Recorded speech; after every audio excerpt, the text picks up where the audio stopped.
विभाग की ओर से आप देखें तो मुख्य रूप से हमारी जो जिम्मेवारी है महिलाओं को और बच्चों को आगे बढ़ाना, और जिस तरह माननीय प्रधानमंत्री जी निरंतर कुपोषण के खिलाफ, एनीमिया के खिलाफ निरंतर बातें करते हैं, तो ये लक्ष्य हमारा रहेगा कि हमारा भारत कुपोषण मुक्त हो। हमारी माताएं हैं, हमारी बच्चियां हैं, एनीमिया मुक्त हो और स्वस्थ रहे, ताकि जब बेटी स्वस्थ होंगी तभी स्वस्थ बच्चे को जन्म दे सकती है, और तभी हमारा देश जो विकसित भारत का जो हमारा संकल्प है माननीय प्रधानमंत्री जी का,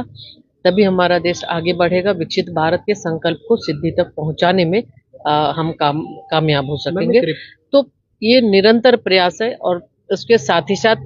वर्कफोर्स में भागीदारी, महिलाओं की ज्यादा से ज्यादा भागीदारी कामों में हो। आज माननीय प्रधानमंत्री जी के प्रयास से लगातार हमारी महिलाएं, चाहे लखपति दीदी हो, ड्रोन दीदी हो, और अन्य क्षेत्रों में बहुत ज्यादा महिलाओं का भागीदारी बढ़ रहा है। और निश्चित रूप से ये हमारी भी जिम्मेवारी है कि हम उनको घर से बाहर लाकर कि कैसे वो अपने परिवार को, वो खुद स्वावलंबी बने, अपने परिवार को अच्छे ढंग से परिवार का भरण पोषण कर सके, परिवार को और देश को आगे बढ़ाने में अपनी जिम्मेवारी निभा सके। नहीं, बिल्कुल ऐसा नहीं है। योजनाएं निरंतर हम बना भी रहे हैं, बेहतर कैसे और उसको हम सुविधाएं दे सकते हैं, इसके लिए भी काम करें, और कोई योजनाएं बंद नहीं हो रही है। हम वैसे बच्चों के लिए भी हमारा ये है कि अब बच्चे अनाथालय से छोड़ के हमारे बच्चे अब किसी परिवार के साथ रहे, तो हम उस पर भी ध्यान दे रहे हैं, ताकि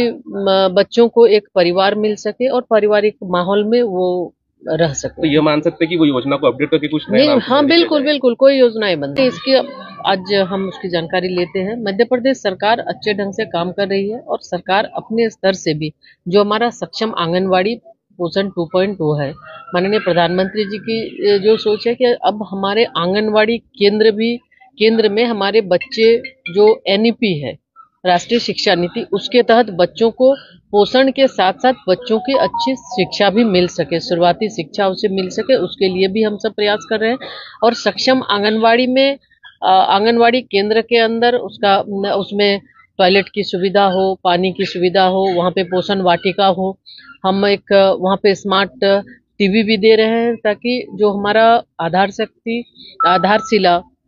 जो हमारा करिकुलम है, तो उसके माध्यम से जो बच्चों को जो हम सिखाएंगे, जो बच्चों को हम पढ़ाते हैं, तो उसमें विभाग की ओर से हम एक छोटे छोटे वीडियो क्लिप हम भेजते हैं, जो हमारे आंगनवाड़ी केंद्र की वर्कर हैं, पोषण ट्रैकर में जो जिस मोबाइल ऐप का वो यूज करती, मोबाइल को यूज करती हैं, उसके माध्यम से, और उससे कि बच्चों को क्या पढ़ाना है, बच्चों को क्या सिखाना है, इस पर हम काम करते हैं। तो निश्चित रूप से सरकार अच्छे काम कर रही है। कई ऐसे बहुत ही जैसे आफ्टर केयर के बारे में भी कल हमने सुना, एक जानकारी हमें मिली मध्य प्रदेश सरकार के द्वारा 18 वर्ष के बाद जो हमारे जो अनाथ बच्चे हैं, उनके रखरखाव के लिए भी सरकार सोच रही है, उनकी पढ़ाई की व्यवस्था भी कर रही है, ताकि वो आगे पढ़ सके, कोई अच्छे